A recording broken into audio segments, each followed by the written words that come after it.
નમસ્કાર દર્શક મિત્રો, નિર્માણ ન્યૂઝમાં આપનું સ્વાગત છે. આપની સાથે હું છું શુભમ. દર્શક મિત્રો, હોટ ટોપિકમાં આજે આપણે વાત કરીશું વિકાસના કાર્યોની. ખાસ કરીને જે નેતાઓ છે, ધારાસભ્યો હોય કે પછી સાંસદો હોય કે પછી કોર્પોરેટરો હોય, એમનું કામ છે જે પ્રકારે જનતાની સેવાનું જે એ કહેતા હોય છે. એમની વાતોમાં દરેક વખતે જ્યારે પ્રચાર હોય ત્યારે એમના મુખેથી એ શબ્દ આવતો હોય છે કે જનતાની સેવા માટે અમે અહીંયા છીએ અને જનતા જ અમને આશીર્વાદ આપે છે. પરંતુ જ્યારે કામ કરવાની વાત આવે છે, તેમને ખાસ ફંડ પણ મળ્યું હોય છે. જ્યારે તેઓ ધારાસભ્ય તરીકે ચૂંટાય છે કે પછી સાંસદ તરીકે ચૂંટાય છે, ત્યારે તેમને પ્રજાના કામ કરવા માટેના ફંડ પણ અપાતા હોય છે. સાથે જ વાત કરીએ તો તેમને તો ફંડ અપાતા હોય છે, પરંતુ સામે જનતા પણ એ કામની અપેક્ષા રાખતી હોય છે. ક્યારેક એવા કોઈ કામ તેમને જરૂર હોય છે કે પછી કોઈ કામ નથી થતા હોતા, તો તે ફરિયાદો પણ કરે છે, રજૂઆતો પણ કરે છે કે અહીંયા અમને આ બાબતનો અભાવ છે, તો આ કામ થઈ જાય તો સારું, તેમને હાલાકી ભોગવવી ન પડે. જેમ કે રોડ રસ્તાના કામ છે કે વિકાસના એવા કામો કે જે જનતાને ખાસ સ્પર્શ કરતા હોય છે. ત્યારે જે ફંડ એમને મળેલું હોય છે જે નેતાઓને, પરંતુ તે ફંડ વાપરવામાં ક્યાંક ને ક્યાંક ઢીલાશ દાખવતા હોય છે. જ્યારે પ્રજા પાસે જે મત માગવાના હોય છે ત્યારે તો મોટા મોટા વાયદાઓ કરવામાં આવે છે, પરંતુ જ્યારે કામ કરવાના આવે છે ત્યારે એમનું ફંડ કેમ એમના એમ પડ્યું રહે છે, એ પણ એક મોટો સવાલ બની રહ્યો છે. ખાસ કરીને જે 26 સાંસદો છે તેમને છેલ્લા એક વર્ષની આપણે વાત કરીએ તો જે રિપોર્ટ સામે આવ્યો છે તે મુજબ વાત કરીએ તો 254.8 કરોડ જેટલા આપણે વાત કરીએ તો તેટલું ફંડ મળ્યું હતું. અલગ અલગ સંસદીય જે ક્ષેત્રો છે, 26 સંસદીય ક્ષેત્રો, ત્યાં તેમને કામ કરવા માટે આ ફંડ કે જે તમામ ટોટલ મળીને થયું હતું. એક વર્ષની અંદર માત્ર 10 કરોડ જે પ્રકારે વપરાયા છે કામ કરવા માટે, અને બાકીના 244 કરોડ એમના એમ પડ્યા રહ્યા છે. 14 સંસદીય ક્ષેત્ર એવા છે કે જ્યાં કશા જ કામ થયા નથી. રકમ જે ખર્ચની રકમ હોય છે તે સાવ શૂન્ય છે. અને સૌથી વધુ રકમ જ્યાં વાપરવામાં આવી છે, જે એક વર્ષના આંકડાની વાત કરીએ તો જે ભરૂચ સંસદીય ક્ષેત્ર છે કે જ્યાં 1.5 કરોડની આસપાસ જે ફંડ વાપરવામાં આવ્યું છે. ત્યારબાદ પાટણનો પણ સમાવેશ થાય છે બીજા નંબરે. એટલે 1 કરોડ જેટલી રકમ માત્ર એક વર્ષમાં જે કરવામાં આવી છે. અને જનતાના કામોની વાત કરીએ તો એટલા બધા છે, રજૂઆતો જનતાની એટલી બધી આવતી હોય છે. આપ પણ સતત મીડિયામાં જોતા હોવ છો, રોડ રસ્તાની બાબત હોય છે કે ઘણા બધા કામ છે કે જે કરવા હોય તો એ નેતાઓ કરી શકે છે, પરંતુ ક્યાંક ને ક્યાંક એ ઢીલાશ, એ ક્યાંક ને ક્યાંક જે બેદરકારી છે તે જોવા મળતી હોય છે. કામ થાય છે તો સરખા નથી થતા, અને ફંડ મળે છે તો તે ફંડ વાપરવું નથી. તો જનતા કરે તો કરે શું, એક મોટો સવાલ બની રહ્યો છે. ત્યારે આજ તમામ બાબત પર ચર્ચા કરીશું. મારી સાથે બે મહેમાન જોડાઈ ગયા છે. મયંકભાઈ વ્યાસ, વરિષ્ઠ પત્રકાર, અને તેમની સાથે છે આરટીઆઈ એક્ટિવિસ્ટ અને પોલિટિકલ એક્સપર્ટ સંતોષસિંહ રાઠોડ. સ્વાગત છે બંનેનું નિર્માણ ન્યૂઝમાં. સૌથી પહેલાં સંતોષસિંહ, આપનાથી શરૂઆત કરીએ. આપ સતત આ મુદ્દે જોડાયેલા રહેતા હો છો, જનતાના પ્રશ્નો ઉઠાવતા હોય છો સતત. કેટલા કામ થયા છે, કેટલા નથી થયા. અત્યારે આ જે સ્ટડી સામે આવી છે, સાથે જ આપે પણ આ જે રિપોર્ટ જોયો હશે, શું કહે છે આપનું રિસર્ચ? જી નમસ્કાર. સૌથી પહેલા તો આ સ્ટડી પાછળનો હેતુ અને ઉદ્દેશ શું છે એ સ્પષ્ટ કરવા માંગુ છું. જેમ કે 17મું જે આપણી લોકસભાનું સત્ર હતું, કાં તો પછી 17મું જે 5 વર્ષો ગયા જે 17મી લોકસભાના, તેનું જયારે મૂલ્યાંકન કરીએ છીએ તો લગભગ 444 કરોડ રૂપિયા જેટલી ફાળવણી થઈ હતી તમામ સાંસદોને. તે વખતે માત્ર 17 કરોડ રૂપિયા થયા હતા, કારણ કે કોવિડના કારણે બજેટની ઉપર કાપ મૂકવામાં આવ્યો હતો. તો વ્યક્તિગત જયારે 17 કરોડના જયારે આપણે ખર્ચની જયારે એનું ઓડિટ કર્યું હતું, ત્યારે એ ખર્ચ જે હતો એ માત્ર 252 કરોડ રૂપિયા જેટલો ખર્ચ એ થઈ શક્યો હતો. એટલે કે બાકીના જે પૈસા હતા એ ફંડ ઉપર કોઈ પણ જાતના વિકાસના કામો નહોતા થઈ શક્યા. અને એ કોવિડની મહામારીનો સમય હતો, એટલે કે એવી સ્થિતિ હતી કે જ્યારે લોકોને સૌથી વધારે સહાયની જરૂર હતી. આ પ્રકારની સ્થિતિની અંદર આ વખતે અમે એટલે કે એડીઆરએ સૌથી પહેલા આ આખો રિપોર્ટ જે તૈયાર કર્યો છે તેનો મુખ્ય ઉદ્દેશ એ હતો કે 5 વર્ષ, ગયા વખતની ટર્મમાં તો આવું થયું છે, પરંતુ આ જે અત્યારે હાલની જે ટર્મ છે એમાં આપણે શું કરી શકીએ. એટલે એક વર્ષે જયારે ઓડિટ કર્યું તો આ ઓડિટના રિપોર્ટ્સ આપણા સૌની સમક્ષ એ અત્યારે આવ્યા છે. આ ઓડિટનો જે રિપોર્ટ છે એ 5મી જુલાઈની સ્થિતિનો છે. એટલે કે 5મી જુલાઈ સુધી શું સ્થિતિ હતી. સૌથી પહેલા તો તમામ જે આપણને અત્યારે જે જોઈ રહ્યા છે તેમની સામે પણ એ સ્પષ્ટતાઓ કરવા માંગુ છું કે આની પહેલા એમપીએલએડી ફંડ માટેની આખી વેબસાઇટ અલગ હતી. હવે એમપીએલએડી માટેની જે વેબસાઇટ છે એની પાછળ MPLAD.SBI આ કરીને એક વેબસાઇટ અલગથી બનાવવામાં આવી છે કે જેના ઉપર 18મું જે આપણું આ સંસદીય સત્ર જે ચાલી રહ્યું છે તેના તમામે તમામ જે એમપી ના જે ફંડ છે તેના રિલેટેડ શું કામો થયા છે અને એનું આકલન આપણે સૌ કરી શકીએ.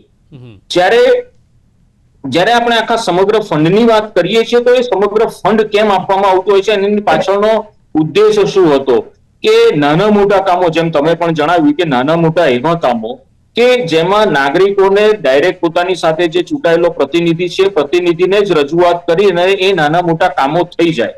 બીજું આમાં સૌથી વધુ સારામાં સારી એ પણ હતું કે 45 દિવસ જ ની સમય મર્યાદાની અંદર આ કામને, એટલે કે કામ જ્યારે કોઈ પણ એમપી જ્યારે પોતાના કામોની ભલામણ મૂકતો હોય છે તો સમગ્ર જે આયોજન છે તેને પણ એક ટૂંકમાં જ આપને કહેવા માંગુ છું કે એમપી પોતાના કોઈ પણ કામની ભલામણ એ જે તે કલેક્ટરમાં કરતા હોય છે.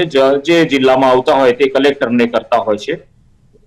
કલેક્ટરમાં એક નોડલ ઓફિસર હોય છે. એ નોડલ ઓફિસર તાંત્રિક મંજૂરી માટે જે તે ડિપાર્ટમેન્ટને, એટલે કે સમજો કે આપણે કોર્પોરેશન છે તો કોર્પોરેશનના કમિશનર લેવલ પર એ તાંત્રિક એની મંજૂરી માટે એ ડોક્યુમેન્ટ્સ મોકલી આપતા હોય છે.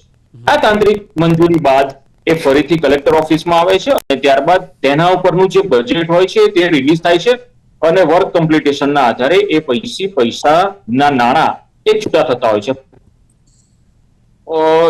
જે એમપી છે એ એમપી પોતાની ભલામણ આપે ત્યારથી લઈને અને ત્યારથી લઈને બજેટ રિલીઝ કરવા સુધીની જે તમામ પ્રક્રિયા છે તેના માટેનો 45 દિવસનો સમયગાળો એ આખી આ યોજના માટેનો નિશ્ચિત કરવામાં આવ્યો છે. એટલે કે આ સમગ્ર પ્રક્રિયા છે એ 45 દિવસમાં પૂર્ણ થવી જોઈએ. પરંતુ અત્યારે જ્યારે આપણે 1 વર્ષ બાદ આ બજેટની સમીક્ષા કરવા બેઠા છીએ ત્યારે આપણે જોયું કે ઘણા બધા એમપીઓએ પોતાના કામોની ભલામણો કરી દીધેલી છે, પરંતુ તેની પાછળનો જ્યારે ખર્ચ જોઈએ છીએ તો એ ખર્ચ શૂન્ય થયો છે.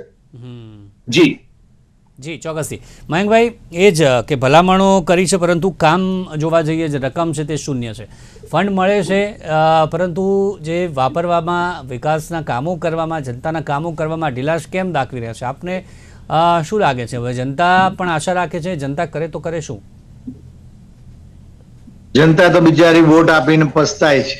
આ આંકડા જોવે છે 254 કરોડ માંથી ખાલી 10 કરોડનો ખર્ચ, 10.71 કરોડનો ખર્ચ આ સંસદ સભ્ય સાહેબોને આ 2 વર્ષ માટે જે 9.8 કરોડ પ્રત્યેક સંસદ સભ્યને જે ફાળવવામાં આવે છે એ પૈકીમાંથી જે ખર્ચ થયો અને ખર્ચ નથી થયો, જે કામોની ભલામણ કરી છે અને જે કામો કયા સ્ટેજ ઉપર છે અને કામો થયા નથી, એનું આપણે તમે સરસ વિશ્લેષણ કર્યું. માત્ર 93 કામો થયા છે અને 14 લોકસભા મત વિસ્તાર 26 માંથી એક પણ કામ થયું નથી. એટલે કે અડધા કરતા પણ વધારે મત વિસ્તારોમાં કામ થયું નથી. એ દર્શાવે છે કે માનનીય સંસદ સભ્યશ્રીઓને આવા કામો કરવા માટે કોઈ જ રસ નથી. એમને તો ટિકિટ મળી જાય, ભાજપને નામે વોટ મળે, મોદી સાહેબને નામે વોટ મળે, અમિતભાઈ શાહને નામે વોટ મળે, પછી તેમણે જે કરવું એ કરે. એ શું કરે છે એનું આ ચિતાર છે. તો એમને ખબર જ છે કે અમારે બલબૂતા પર કઈ જ વોટ લોકો આપવાના નથી. અને આ એમણે સાબિત કરીને બતાવ્યું છે, સામુદાયિક રીતે સાબિત કરીને બતાવ્યું છે. પાર્ટીની કોઈ વાત નથી. સવાલ એ છે કે લોકોનો વિશ્વાસ ખોટી રીતે એ બધા મૂકે છે. બિચારા મોદી સાહેબને નામે, અમિતભાઈને નામે વોટ આપે છે અને કે ભાઈ ચલો આ રીતે થઈ રહ્યું છે, ચલો ભાજપને આપણે વોટ આપીએ, હવે બધું સારું થશે. પણ આ જે આંકડા આવ્યા છે એ આંખ ઉઘાડનારા આંકડા છે. ને હું આશ્વાસન રૂપે એટલું કહું કે 2 વર્ષને માટે પ્રત્યેક સંસદ સભ્યશ્રીને 9.8 કરોડની રકમ ફાળવવામાં આવે છે. હજી 2024ની ચૂંટણી પૂરી થયા પછી 1 વર્ષનો સમય વીત્યો છે, હજી 1 વર્ષ બાકી છે. આપણી ચર્ચા સાંભળીને જો આ માન્ય સંસદ સભ્યશ્રીઓ અને એમના ટેકેદારો અને એમના આસિસ્ટન્ટો અને સહાયકો જો એમને વધારે મજબૂર કરે કે ભાઈ 1 વર્ષનો સમય બાકી છે, આખું આ ફેરવી નાખો, આ આંકડાનું બધું બરાબર કરી દો, કારણ કે આ રસ્તા અને આ પુલની જે મગજમારી અત્યારે જે ચાલી છે એનું એક પરિણામ છે સાહેબ. હું તમને કહું કે આ જ પ્રકારના કામો, પ્રજાકીય કામો, પ્રજાને ઉપયોગી કામો, પ્રજાને જરૂરિયાત છે એવા પ્રકારના કામો થતા નથી. એમાં બહુ મહત્વની કામગીરી આ પુલ અને રસ્તાની છે. રોજે રોજ આ જ્યારથી આ ગંભીરાનો પુલ તૂટ્યો ત્યારથી આ બધા એકદમ જાગી ગયા છે. રોજ સરકાર જાહેરાત કરે છે, આટલા પુલનું ચકાસણી કરી, આટલા પુલ ક્ષતિગ્રસ્ત જણાયા, આટલા પુલ ઉપર અમે વાહન વ્યવહાર થંભાવી દીધો. તો આટલા દાડા ક્યાં ગયા હતા? આ ગંભીરા વાળા પાછા કહે છે કે ખાલી એક જ સ્લેબ તૂટ્યો છે. અરે ભાઈ, એક સ્લેબ તૂટ્યો તો શું થઈ ગયું? આ બધું ખરેખર આંખ ઉગાડનારી વાત છે. અને આ સમયે પણ આ જે રિપોર્ટ આવ્યો છે એ બહુ સમયસરનો રિપોર્ટ છે. અને સંસદ સભ્યોએ ખાસ કરીને લોકોની રોડ, બિલ્ડિંગ અને ગટર થી માંડીને વીજળી છે અને આવા પ્રકારના અનેક આરોગ્યને લગતા, શિક્ષણને લગતા એમને બધાના જે કામો છે એને એલોકેશન કરેલા હોય છે, બજેટરી એલોકેશન, અને આ રીતે 9.8 કરોડ એ સાર્થક રીતે વાપરવા જ જોઈએ. એ નથી દેનાર કોઈ ઓર હે, લેનાર કોઈ ઓર હે. અને એમાં એમણે કામ કરીને એ કરવાનું. પણ હવે આમાં કઈ ગોઠવણ નહીં થતી હોય ને બરાબર, એટલે આ નથી થતું. એવું આપણે આમ દેશી ભાષામાં સમજી આપણે જે બધું જાણીએ છીએ. હું 2 લાઈનની વચ્ચે તમને કહી દઉં છું. હા, એ નહીં. અને હમણાં જ સંતોષભાઈ, જે ગંભીરા બ્રિજની દુર્ઘટના ઘટી ત્યારબાદ બધા બ્રિજો બંધ કરવામાં આવ્યા, રોડ રસ્તાના તો સવાલ ઉઠી જ રહ્યા છે. અને એવામાં આ રિપોર્ટનું આવવું, હવે કેવી દોડધામ મચી હશે? ખાસ કરીને હવે કામ કરવા માટેની દોડધામ મચશે. આ આંકડાઓ જે આવ્યા છે એ આંકડાઓ સુધરે તેની પણ દોડધામ ચાલુ થઈ ગઈ હશે. સૌથી પહેલા તો જણાવું કે જે કોંગ્રેસ તરફથી જે પણ અને ભારતીય જનતા પાર્ટી તરફથી પણ જે પ્રવક્તાઓ આવતા હોય છે, માફ કરજો, ભાજપ તરફથી જે પ્રવક્તાઓ જે આવતા હોય છે તેમને પણ ખ્યાલ નથી હોતો કે MPLAD ફંડ ક્યાંથી જોવામાં આવતું હોય છે અને કઈ રીતે એનું મેનેજમેન્ટ કરવામાં આવતું હોય છે. આજે પણ એક સંસદ સભ્યશ્રીને ત્યાં સવારમાં મળવા ગયો તો તેમને ત્યાં પણ આજ દોડધામ ચાલતી હતી. MPLAD ફંડની અંદર મેં જયારે એમના જે બહાર જે ભાઈ બેસતા હતા એમને પૂછ્યું કે ભાઈ આ કઈ રીતનું છે, કેમ આવું ઓછું દેખાય છે? એટલે એમણે એમની રીતે તર્ક આપીને સમજાવવા પ્રયત્ન કર્યો.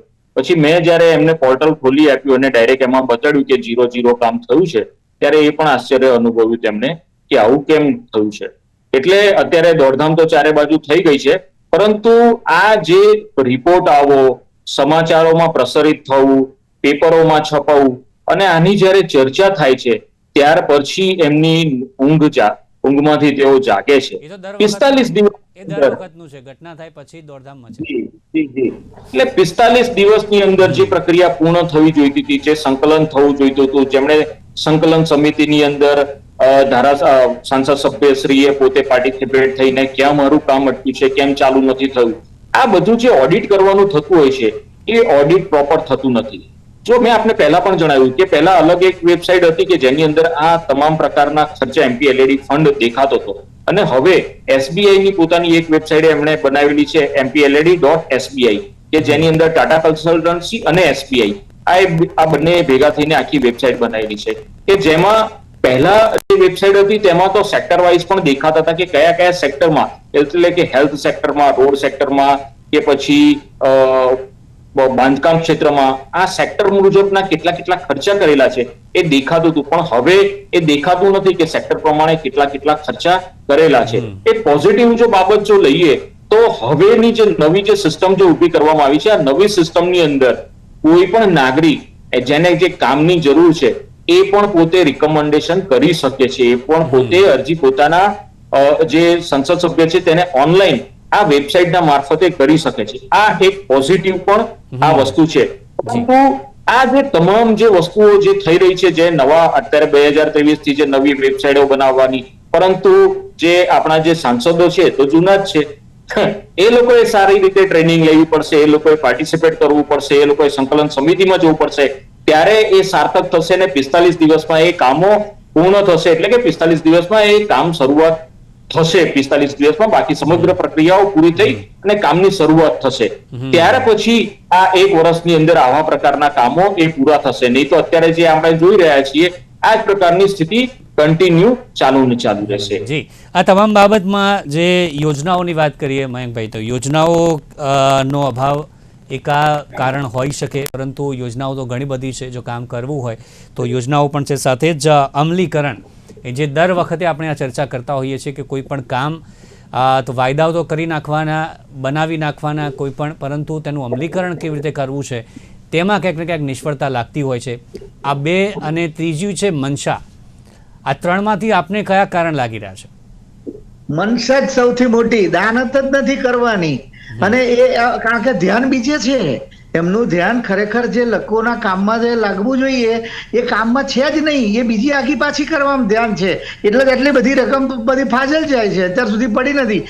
અને ખરેખર તો એ લોકોને માટેનું એક મોનિટરિંગ પાર્ટીની અંદર જે પ્રકારે પેલા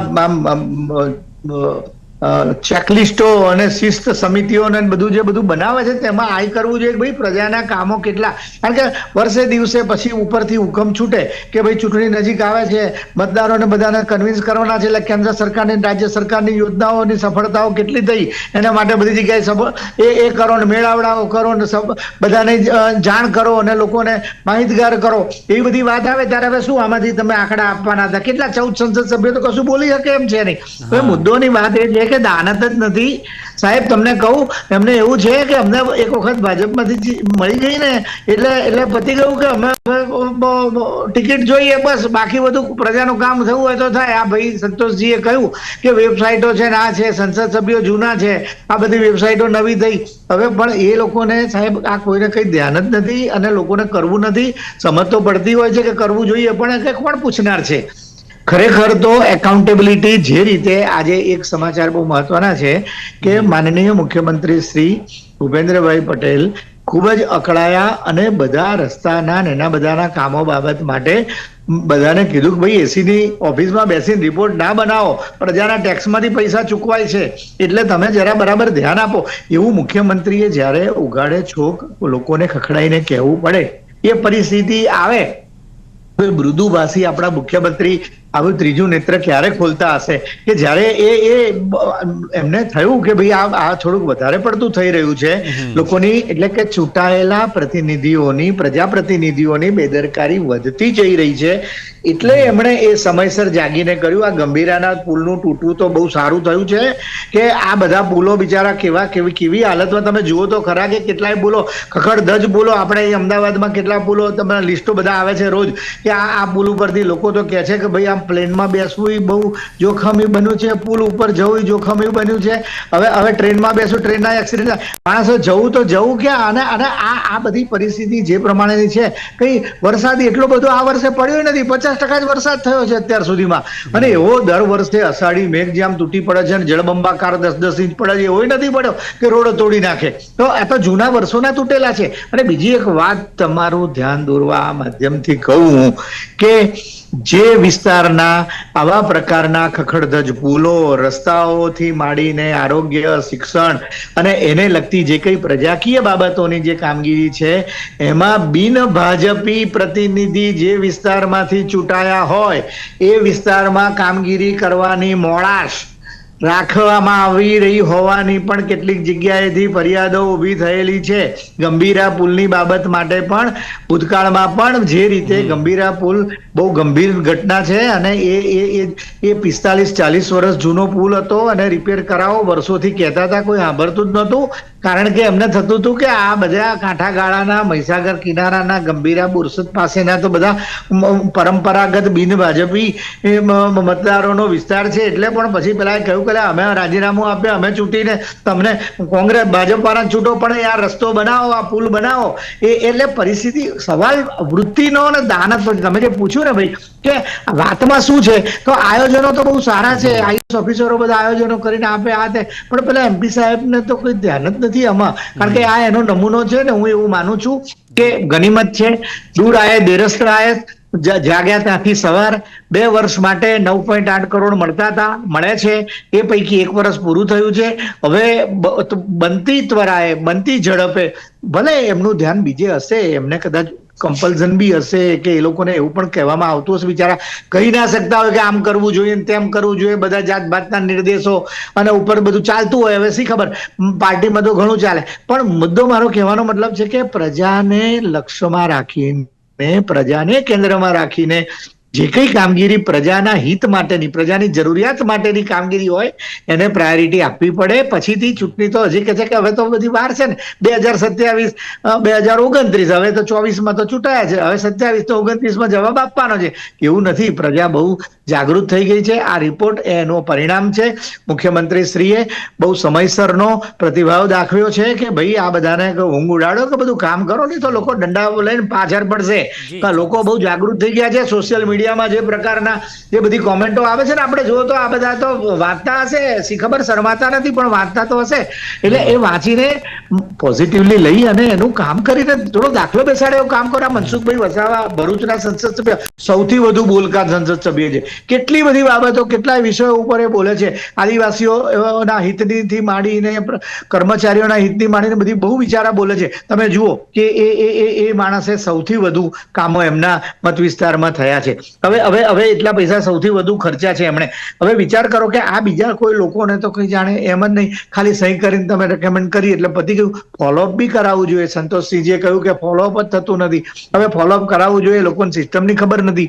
એટલે એ બધી એમના પીએસ જે બીજા બધા વહીવટો કરતા હોય છે ને, એટલે આ વહીવટ બી ભેગો નાખો આગળ પ્રાયોરિટીમાં, એની જરૂર છે. બાકી તો આ આંખ ઉગાડનારો આ બહુ મોટી બાબત છે.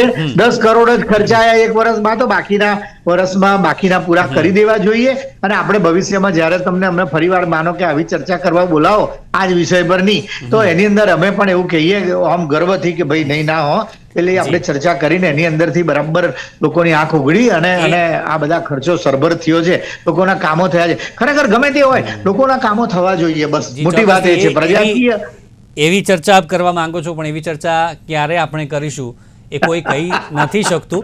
સંતોષભાઈ, વાત છે જેવા પ્રજાના નસીબ, બીજું શું કરીએ. સંતોષભાઈ, જે આંકડાઓ જે સામે આવ્યા છે કે ભરૂચમાં સૌથી વધુ ખર્ચો 1.73 કરોડ જેટલો ખર્ચો છે, પરંતુ જે રોડ રસ્તા, સામાન્ય રોડ રસ્તા બનાવવાની વાત આવે છે ત્યાંમાં જ કરોડો રૂપિયાના રોડ જે બનતા હોય છે. પરંતુ જે અમદાવાદની વાત કરીએ કે પછી ગાંધીનગરની વાત કરીએ જ્યાં અમિત શાહ છે, આ સિવાય નવસારી જ્યાં CR પાટીલ છે, નવસારીમાં તો 297 ભલામણો આવી છે જે આંકડા સામે આવ્યા છે.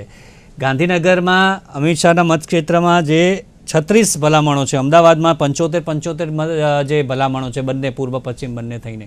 આ સિવાય બનાસકાંઠા છે, છોટાઉદેપુર છે, પરંતુ 3 મોટા આ શહેરો છે અને તેમાં પણ 0 કામ થયા છે. એમાંનો આંકડો પણ શૂન્ય છે. આ કેટલો ચિંતાજનક?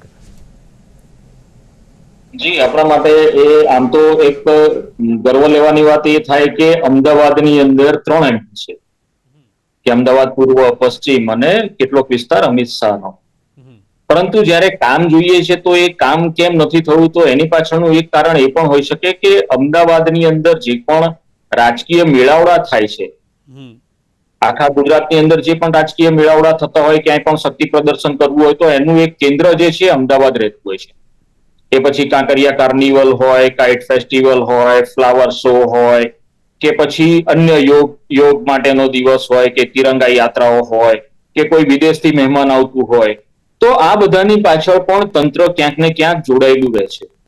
એટલે કેટલાક કર્મચારીઓએ પણ આ વિશે જ્યારે વાતચીત કરી ત્યારે તેઓએ જણાવ્યું કે સ્ટાફની ઘણી કમી છે. જે સ્ટાફ જે ભરતી કરવામાં આવે છે એ કોન્ટ્રાક્ટ બેઝ ઉપર છે, એટલે એની પણ પોતાની કોઈ પેલી જવાબદારી પૂર્વક એ કામ નથી કરતા હોતા. અને જે બાકીનું જે સ્ટાફ હોય છે ક્યાંક ને ક્યાંક આવા આયોજનોની પાછળ પણ તે લોકોએ જોતરાવવું પડતું હોય છે અને જોવું પડતું છે. એટલે ક્યાંક ને ક્યાંક આ તમામ વસ્તુઓ, અને મેં જેમ આપને અગાઉ જણાવ્યું કે સંકલન, કે એ જે સાંસદ છે તેમનું સંકલન ખૂબ જ જરૂરી છે. એ ક્યાંક ને ક્યાંક પણ નથી કરી શકતા અને તેના પરિણામ સ્વરૂપ આ સ્થિતિ હોય તેવું લાગે છે. પરંતુ ચોક્કસથી આપની વાત જલ્દીથી જી પૂરી કરજો, સમયનો અભાવ છે. આપની વાત પૂરી કરજો જલ્દીથી સંતોષભાઈ. જી, અવાજ આવે છે? જી, અવાજ આવે છે. આપની વાત પૂરી કરજો, સમયનો અભાવ છે. જી. હા. એટલે ક્યાંક ને ક્યાંક આ પણ એક ચિંતાનો વિષય છે કે સંકલન નથી થઈ શકતું અને જે સ્ટાફ છે સ્ટાફમાં બીજે કામોમાં જોતરાવાના કારણે કાં તો રાજકીય મેળાવડાઓના કારણે એ પોતે પોતાનું કામ પ્રોપર નથી કરી શકતો અને જેના પરિણામ સ્વરૂપ આપણને આ વસ્તુઓ જોવા મળી રહી છે. જી ચોક્કસથી મયંકભાઈ, સમયનો અભાવ, જે વાત કરી સ્ટાફનો અભાવ, આ તમામ વાતો સામે આવી છે. આ બધામાં જનતા શું કરે? હવે જો કામ કરાવવા હોય જનતાએ તો જનતા હવે કરે શું? કયો પગલાં જનતા ઉપાડે અને કરી શકશે ખરા જનતા? પ્રજાએ જાગવું પડે અને સોશિયલ મીડિયા આજકાલ છે ને એ બહુ મોટું હથિયાર લોકો પાસે છે. આરટીઆઈ તો છે જ છે. હવે એ સોશિયલ મીડિયાની અંદર અને જાહેર રીતે પણ લોકો હવે હું માનું છું કે સોશિયલ મીડિયામાં એટલું બધું ચાલશે કે વાત નહીં પૂછો. આ પુલ ને રસ્તા માટેનું જે આપણે જે બધું સાંભળીએ અને વાંચીએ તો એના પરથી તો તમને લાગશે કે આટલું બધું લોકોમાં જાગૃતિ છે. ખરેખર જાગૃતિ છે. આ બાબતમાં જાગૃતિ આવવી જોઈએ. એટલું જ નહીં પણ લોકોને એક પ્રકારનો સંતોષકારક રીતે એક પ્રતિભાવ મળવો જોઈએ કે ભાઈ નહીં, આ કામ ચાલે છે, આ કામ થઈ રહ્યું છે, આ કામ ફલાણા તબક્કે છે કે આ કામ ટેન્ડરિંગમાં છે, કામ આ મોસમના કારણે રસ્તા કેટલાક ફૂલ ફ્લેટ નથી કરતા, અત્યારે થાગડ થીગડ કરે છે, પણ દર વર્ષે રસ્તા તો તૂટવાના જ છે સાહેબ. એ નક્કી વાત છે. કારણ કે પેલું તો ટેન્ડરિંગ ચાલે ને બધું સાયકલ ચાલે. આ કોન્ટ્રાક્ટર એક નાની વાત જોડવા માંગુ છું. કાલે જે ચર્ચા થઈ જેમ આપણે કીધું કે ઘણું બધું સોશિયલ મીડિયા ઉપર આવતું હોય છે, એક સોશિયલ મીડિયા પર એવો પણ મેસેજ આવ્યો કે સારું છે વપરાયા નથી, નહીં તો એ ફોકટમાં જાય. એટલે ક્વોલિટી વર્કની વાત કરીએ અહીંયા કે જો કદાચ વાપરી નાખત તો એ સારી ક્વોલિટી ન હોત તો અત્યારે કદાચ ધોવાઈ પણ છે. જનતાએ આ બાબતમાં જાગૃતતા રાખવી ચોક્કસથી જરૂર છે અને સમયાંતરે નેતાઓને પૂછવું પડશે કે નેતાજી તમે કેટલા કામ કર્યા જણાવો. આ બાબત કે જે સમયાંતરે તેમને પૂછવી પડશે. સમયાંતરે આ પ્રકારે જે રિપોર્ટ સામે આવે છે તો જનતાએ પણ જઈને તેમના કામ માગવા પડશે અને જનતાએ બતાવવું પડશે. જાગૃત જનતાએ થવું પડશે. પરંતુ એ ક્યારે થશે એ પણ એક સવાલ બન્યો છે. જનતા જાગૃત છે પરંતુ છતાં પણ આ નેતાઓ કામ નથી કરતા, સાંસદો કામ નથી કરતા. એ કેમ? એ પણ એક સવાલ કે જે બની રહ્યો છે. ચર્ચામાં બસ આટલું જ. સમયનો અભાવ છે. ચર્ચાને અહીંયા જ રોકીએ છીએ. આપણી સાથે જોડાયા મયંકભાઈ વ્યાસ અને સાથે જ સંતોષ રાઠોડ. બંનેનો આભાર આ ચર્ચામાં જોડાયા તે બદલ. Thank you very much. તો દર્શક મિત્રો, હાલ હોટ ટોપિકમાં બસ આટલું જ. ફરી મળીશું નવા મુદ્દા સાથે. રજા આપશો. નમસ્કાર.